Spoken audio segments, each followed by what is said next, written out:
Today's episode of Conversations with Purr is proudly brought to you by Tiger Purrr Chai, chef-crafted, made from pure, natural ingredients, designed to activate your power within. I've had numerous conversations with people hailing positive thinking and being a positive person, and I want to put my spin on it with this conversation with Purr. I believe that optimism trumps positive thinking every time, because in the face of adversity, I will always choose optimism over positive thinking every time. Why? Because an optimistic brain is far more capable of shifting us forward than a brain that is stuck in fear, blame, and excuses. Positive thinking is a bandaid solution for the uncomfortable reality of a current situation. The positive thinker tries to shine a positive light on a negative situation, right? But it is scientifically proven that positive thinking doesn't work. It is unnatural for a human being to be positive and happy 24 hours a day, 7 days a week. Positive thinking doesn't actually help you as much as you might think. Trying to maintain only positive visions of the future while pursuing your goals will hinder your progress in achieving them. And so it is unwise to try to be positive all the time, and in business settings, this actually can be counterproductive, because we have moments of inner peace and we have moments of inner turmoil. If we have inner peace 24/7, we will stagnate. Inner turmoil makes us innovate, create, recalibrate. Inner turmoil inspires us to buckle down and make the strong, persistent effort that is necessary to find the solution and realize a feasible goal. The overemphasis on happiness at the expense of sadness might paradoxically limit your choices rather than increase them, because melancholy is an essential part of a full life. Emotions aren't bad. We learn from experiencing the full gamut of emotions. The so-called negative experiences and instincts, they're not to be denied. They are simply a part of life. The question is this: for how long will you hold on to that emotion? If you hold on to the emotions long enough, they become your identity.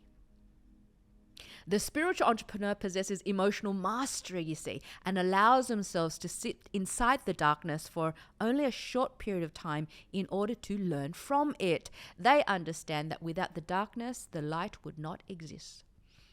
Carl Jung said, "One does not become enlightened by imagining figures of light, but by making the darkness conscious."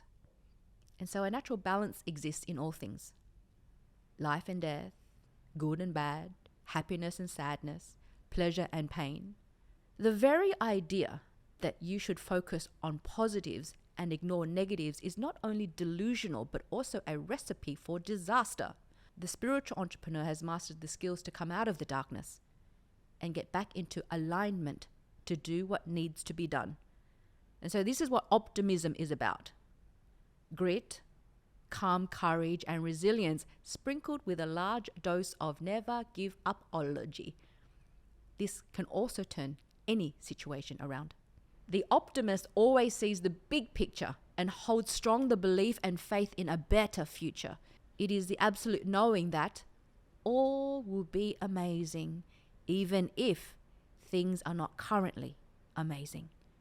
Scottish philosopher Thomas Carlyle backed this up when he wrote, "Permanence, perseverance, and persistence in spite of all obstacles, discouragements, and impossibilities. It is this that in all things distinguish themselves the strong soul from the weak." Persistence. Persistence is a key characteristic of successful entrepreneurs, as is the ability to pivot for a higher calling when it is aligned with what we truly want. It's easy to be optimistic when everything is going great. It is crucial to be optimistic when things are not going so great.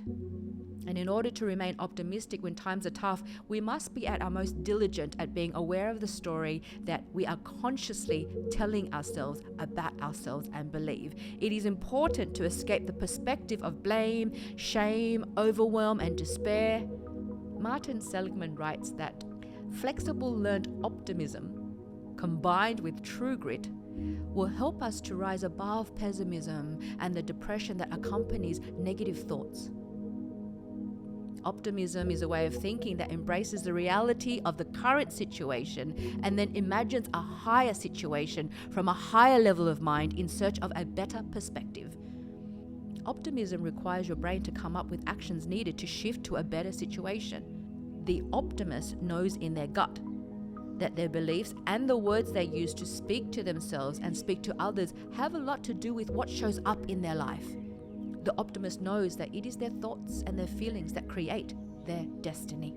What you focus on the most will always manifest in your life. It is the law. It is the law. Through habit, the victim will focus on the cost. The A player will focus on the value. The pessimist will focus first on all the ways it won't work. The possibilitarian will think of all the ways to make it work. The optimist will combine high-level thinking with elevated emotions, the elevated emotions such as hope, joy, gratitude, love, playfulness, and compassion to get them to where they want to go faster. Elevated emotions are the secret ingredient, you see. Elevated emotions combined with high-level thinking will raise our vibration to meet new levels of infinite possibility. And it is during the most difficult times that it is of the utmost importance to keep strong the gatekeepers of our mind and our heart. If we choose optimism and focus all our energy on the things that will get us to where we want to be, we will succeed faster. The brain science behind optimism proves it far more powerful than positive thinking every time.